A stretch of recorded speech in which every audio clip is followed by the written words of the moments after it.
नमस्कार। हिंदी साहित्य की इस कक्षा में आपका स्वागत, अभिनंदन।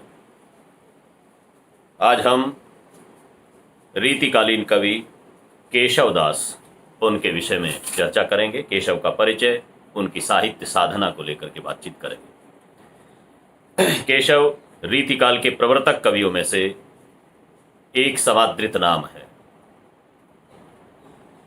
केशव अलंकारवादी आचार्य के रूप में, अपनी कवि प्रतिभा के रूप में, कविता में शिल्प के सौष्ठव और सौंदर्य को लेकर केशव प्रसिद्ध रहे हैं। अलंकारवादी आचार्य केशव अलंकार को कविता की आत्मा मानते हैं। यद्यपि सुजाति सुलक्षणी सुबरन सरस सुवत भूषण विनुन विराजही कविता वनिता मित्र, ये कह करके केशव ने अलंकार को कविता का अहम गुण, प्रधान गुण, मुख्य गुण माना। अपनी विद्वता और पांडित्य प्रदर्शन के कारण कवि केशव को जहाँ साहित्यिक समाज में अगाध सम्मान मिला, वहीं उनकी कविता की दुरूहता, कविता की क्लिष्टता और कविता में अप्रचलित शब्दों को विद्वता प्रदर्शित करने के लिए प्रयुक्त करने के कारण केशव को साहित्य आलोचकों की नज़र में आलोचना का शिकार होना पड़ा। कहीं उन्हें कठिन काव्य का प्रेत कहा गया। तो इस कठिनता के कारण, दुरूहता के कारण केशव के लिए यह भी कहा गया कि कवि केशव को कवि हृदय नहीं मिला था। इस तरह की आलोचनाओं का शिकार भी उन्हें होना पड़ा। लेकिन हर एक की अपनी अपनी दृष्टि है। मेरा ये मानना है कि कवि केशव की जो काव्य कला है, कवि केशव की जो विद्वता है, केशव की जो बहुज्ञता है, केशव का अपनी भाषा पर जो अधिकार है, केशव का छंद पर जो अधिकार है, केशव का अलंकार इत्यादि कला पक्ष के संपूर्ण विषयों पर, अंगों पर जिस तरह का अधिकार है, लगता है कि केशव की पारंगति हर किसी के वश का मामला नहीं है। इसलिए जो लोग साहित्य को काव्य शास्त्र विनोदेने कालो गच्छति धीमताम उस दृष्टि से जो पढ़ना चाहते हैं, उन लोगों के लिए तो कवि केशव की कविता एक आनंददायी काव्य है। आनंददायी प्रक्रिया से गुजरते हैं। केशव को पढ़ते हैं तो मात्र सहजता से, सरलता से काम नहीं चल जाता है।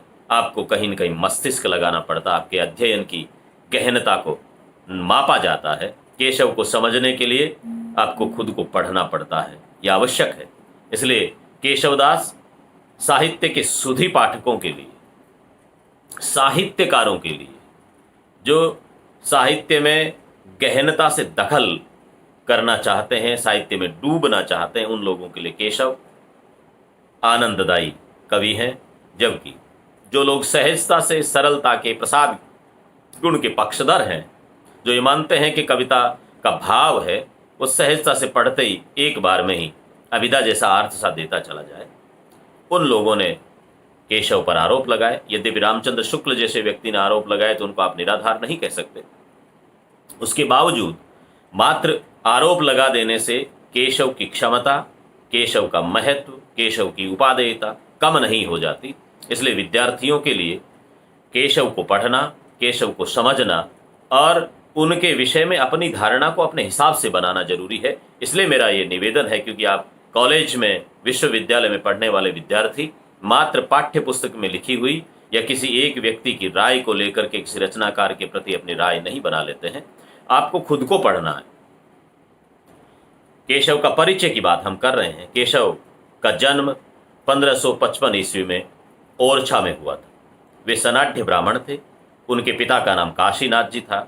ओरछा के राज दरबार में उनके परिवार का बड़ा मान सम्मान था। केशवदास स्वयं ओरछा नरेश महाराजा राम सिंह के भाई इंद्रजीत सिंह के दरबारी कवि रहे, उनके मित्र भी, उनके मंत्री भी, क्योंकि केशव का व्यक्तित्व इतना विराट था कि वो मात्र दरबारी कवि के रूप में सीमित होकर के रहने वाले नहीं थे और कवियों का उस समय सम्मान था। वो जो समयावधि है, उस समय की समयावधि में हम देखते हैं कि रचनाकारों का बड़ा सम्मान था। तो इस नाते राजा उनको मंत्री भी मानते थे, अपने गुरु भी मानते थे। इंद्रजीत सिंह की ओर से उन्हें 21 गांव मिले। वे आत्मसम्मान के साथ विलासमय जीवन व्यतीत करते थे, क्योंकि वो उस समय का दौर यही था। केशवदास संस्कृत के उद्भट विद्वान थे।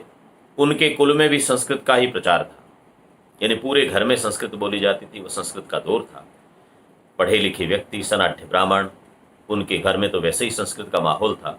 नौकर चाकर तक भी, उनकी शुक शारिकाएं तक भी संस्कृत बोला करती थी, ऐसा लोगों ने लिखा है, उनके विषय में जानकारी है।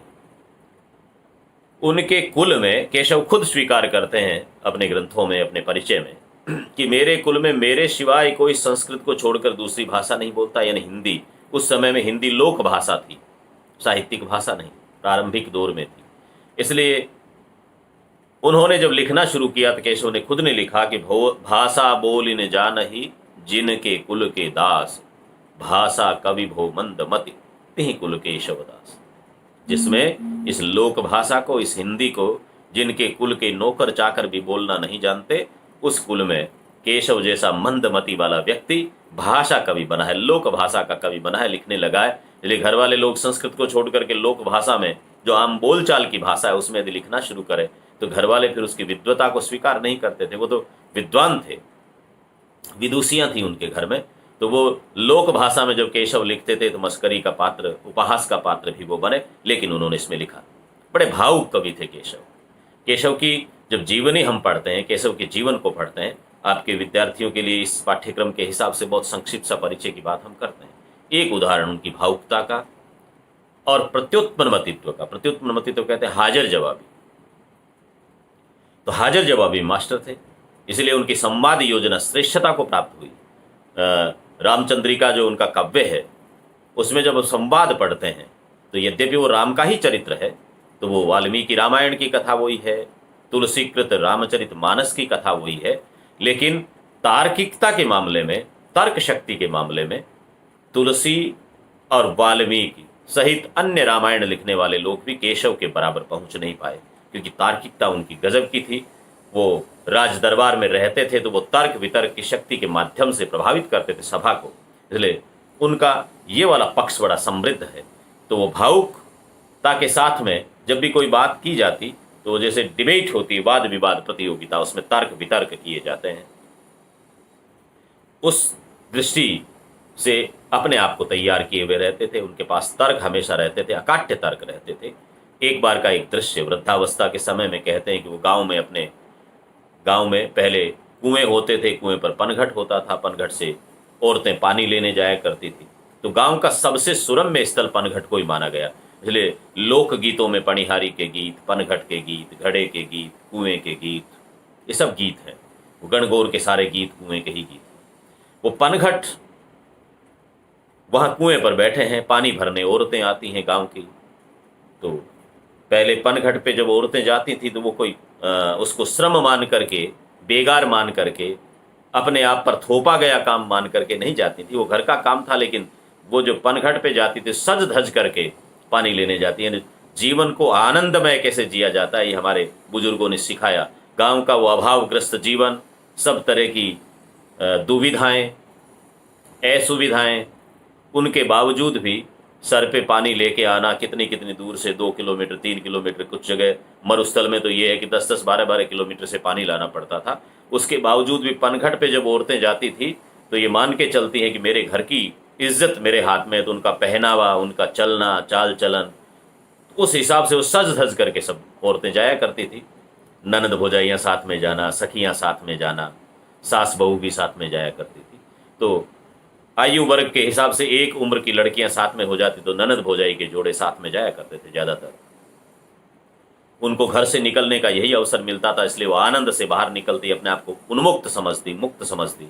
घर के बंधन की चार दीवारी से बाहर निकलने का अवसर भी यही था, इसलिए वो पानी लेने आती। तो केशव जब वृद्धावस्था में अपने गांव के कुएं पर बैठे होते हैं और कुएं पर जब उम्र है, बाल उनके सफ़ेद आ गए। अब रीतिकाल का कवि, सौंदर्य का कवि, श्रृंगार रस का कवि, प्रेम और प्रीति के गीत गाने वाला कवि, उस कवि को गांव में कुएं पर बैठे हुए हैं, गांव की औरतें जो पानी लेने आती हैं तो सफ़ेद बाल और उम्र का तकाजा है ही, इसलिए गांव में जाति वर्ग सबको छोड़ करके रिश्तों की बड़ी पवित्रता रही है, इसलिए बड़े को चाचा, बाबा, ताऊ, मामा, मौसा जो भी रिश्ता है उसको उस हिसाब से, हम उम्र को उस हिसाब से, छोटों को उस हिसाब से यथा योग्य अभिवादन का क्रम है। तो जब कुएं पर ये बुजुर्ग बैठे हैं तो जो महिलाएं पानी लेने आती हैं वो गौर वर्ण वाली चंद्रमुखियाँ, वो हंस जैसी चाल वाली, कोई हस्तिनी जैसी चाल वाली, मयूर जैसी आंखों वाली, सुए जैसी चांच और नाक वाली, ऐसी सुंदर औरतें वो जो पानी भरने आती हैं तो वहाँ पर केशव जैसे बूढ़े आदमी को बैठ करके उनको बाबा ही कहती है, बाबा प्रणाम, बाबा राम राम, बाबा नमस्कार, जो कुछ भी अभिवादन का अपना तरीका है वो बाबा कहती हैं। और ये बाबा शब्द केशव को अखरता। देखें रीतिकाल का कवि, अब उनकी तार्किकता देखें, हाजिर जवाबी देखें, उनकी भावुकता देखें, वो तुरंत उनको अपने मन में अपने साथियों को एक दोहा सुनाते हैं और वो कहते हैं कि मुझे इन औरतों ने, इन लड़कियों ने बाबा कहा, और ये बार बार बाबा कह करके चली जाती है, पानी भरने आती हैं। तो इसका कारण क्या रहा आखिर? मन से तो केशव बूढ़ा हुआ ही नहीं, तो बूढ़ा होता है तब बाबा कहा जाता है। औरतें मुझे बूढ़ा समझती क्यों हैं, आखिर क्या ऐसा? फिर उनका ध्यान गया कि मेरे बाल सफ़ेद हैं, इसलिए बालों के कारण मुझे बूढ़ा समझते हैं। तो केशव ने दोहा कहा केशों को, यानी केशव उनका नाम है, केश यानी बाल, उनको संबोधित करके, और ये यमक अलंकार का दोहा हो गया कि केशव केशन अस करी, जस अरिहीन कराय, चंद्र बदनी मृगलोचनी, बाबा कही गई जाए। केशव केशन अस करी, केशव कहते हैं मेरे साथ में इन केशों ने, बालों ने ऐसी करी। केशव केशन अस करी, केशव कहते हैं कि मेरे साथ इन केशों ने, इन बालों ने ऐसी की, क्या की? जस अरिहीन करा। अरि कहते हैं शत्रु को, जैसा कोई शत्रु भी नहीं कर सकता, कोई दुश्मन भी नहीं कर सकता, जैसा काम किसी शत्रु से भी नहीं हो सकता, कोई दुश्मन भी नहीं कर सकता, वो काम मेरे साथ में इन बालों ने कर दिया। फिर नीचे उदाहरण देते हैं, क्या कर दिया कि चंद्र बदनी मृग लोचनी, बाबा कह कहीं जाए। ये चांद से मुंह वाली, मृग जैसी आंख वाली ये सुंदर औरतें मुझे बाबा कह करके जा रही हैं। मेरे और तो कुछ बूढ़ा है ही नहीं, मन से मैं बूढ़ा हुआ नहीं, तन से बूढ़ा नहीं हुआ, मेरे तो बाल सफ़ेद हो गए, इसलिए बाबा कहते हैं इसलिए मेरे साथ में दुश्मनी इन बालों ने साझी है। तो बालों को संबोधित करके कहते हैं। ऐसे असंख्य उदाहरण है जब कवि ने अपने जीवन की घटनाओं को कविताओं में आबद्ध किया है, दोहों में आबद्ध किया है। सब जगह पर, गांव की चौपाल में, सामान्य लोगों की हताई में भी इस तरह के दोहे बहुत प्रचलित हैं। इसलिए केशव इस दृष्टि से अपने साहित्य में उनकी गहरी पैठ थी, इसको हमें समझना है। वो जहांगीर ने ओरछा का राज्य वीर सिंह देव को दे दिया बाद में 1608 के लगभग। तब केशव वीर सिंह के दरबार में रहे, फिर वहाँ से वीर सिंह के दरबार से वो गंगा तट पे चले गए और 1618 ईस्वी में उनका देहावसान हो गया। केशव इस संसार से अलविदा कर गए। लेकिन केशव का जो जीवन हमारे सामने है, केशव जिस तरह से हम लोगों को केशव को पढ़ने का अवसर मिला, केशव की रचनाएं पढ़ने का अवसर मिला, केशव अपनी रचनाओं के कारण ही जाने जाते हैं। वो कवि और आचार्य दोनों थे, इसलिए उनकी रचनाएं आचार्यत्व वाली रचनाएं हैं, वो लक्षण ग्रंथों वाली रचनाएं हैं। कवित्व में भी उनकी रचनाएं जो भाव पक्ष की प्रधानता की भी रचनाएं हैं, लेकिन चूंकि आचार्य थे, वो समय शिल्पगत सौष्ठव का, सौंदर्य का समय था, इसलिए रीतिकाल के सभी कवियों के यहाँ पर शिल्पगत सौंदर्य अधिक मिलता है। केशव भी उसके अपवाद नहीं है। केशव के 9 ग्रंथ हमें मिलते हैं जो प्रामाणिक ग्रंथ हैं, जिनमें रसिक प्रिया, कवि प्रिया, नखशिख, छंदमाला, रामचंद्रिका, वीर सिंह देव चरित्र, रतन बावनी, विज्ञान गीता और जहांगीर जस चंद्रिका, ये 9 ग्रंथ उनके हैं। रसिक प्रिया केशव की प्रौढ़ रचना है, जो काव्य शास्त्रीय ग्रंथ है। इसमें रस, वृत्ति, काव्य दोष आदि के लक्षण और उदाहरण दिए गए हैं। इसके लिए मुख्य आधार ग्रंथ जो रसिक प्रिया के लिए केशव ने काम में लिया वो नाट्यशास्त्र है, कामसूत्र है, रुद्र भट्ट का श्रृंगार तिलक है। ऐसे संस्कृत के ग्रंथों को आधार बना करके रसिक प्रिया लिखा केशव ने, जो शुद्ध रूप से लक्षण ग्रंथ है। कवि प्रिया काव्य शास्त्र, काव्य शिक्षा संबंधी एक ग्रंथ है, जो इंद्रजीत सिंह की रक्षिता और केशव की शिष्या प्रवीण राय के लिए प्रस्तुत किया गया है। विनती राय प्रवीण की, सुनिए राय प्रवीण, जूठी पत्थर भगत है, बारी बायस्वान। इस तरह से कुछ दोहे जो केशव राय को के हिसाब से कहे गए हैं, उनका हम आगे जिक्र करेंगे जब पढ़ेंगे।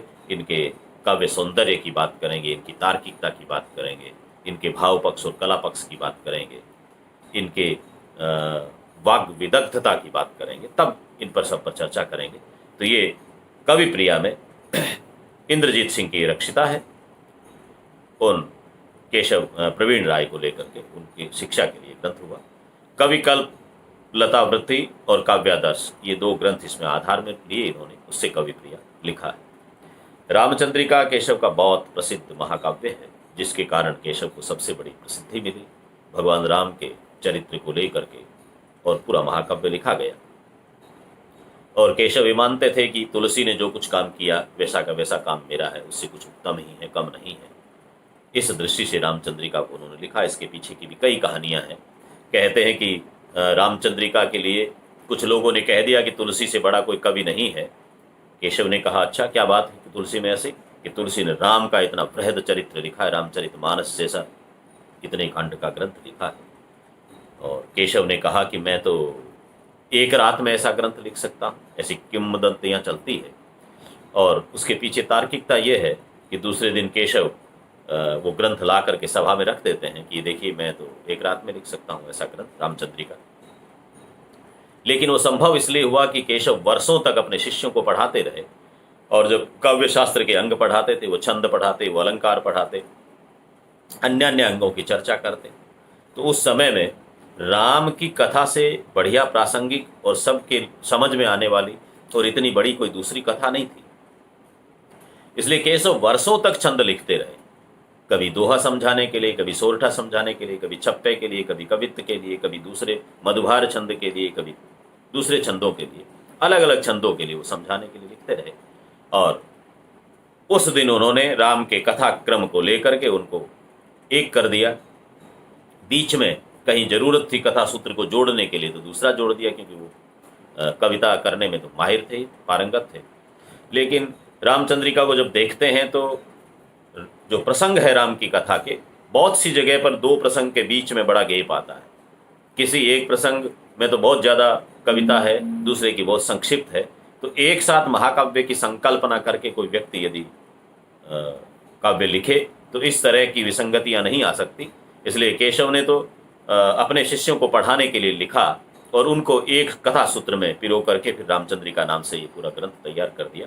लेकिन कुल मिलाकर के राम की कथा को लेकर के ये एक ऐतिहासिक ग्रंथ है, जो उल्लेखनीय ग्रंथ है काव्य की दृष्टि से, इतिहास की दृष्टि से कुछ भी नहीं। इस रचना में प्रसन्न राघव, हनुमान नाटक, कादंबरी आदि ग्रंथों से भी कुछ सामग्री ली गई है। राम की कथा वाला तो है ही, रामायण तो है, रामचरितमानस तो है, लेकिन इनको भी इन्होंने कहीं न कहीं से कुछ प्रसंग लिए हैं अपनी तार्किकता के लिए, कुछ आकर्षण पैदा करने के लिए, चमत्कार पैदा करने के लिए, कुछ नवीनता पैदा करने के लिए कवि कुछ ऐसे करते हैं। रतन बावनी में मधुकर शाह के पुत्र रतन सेन, उनका चरित्र है, उनके विषय में उनका यशोगान है।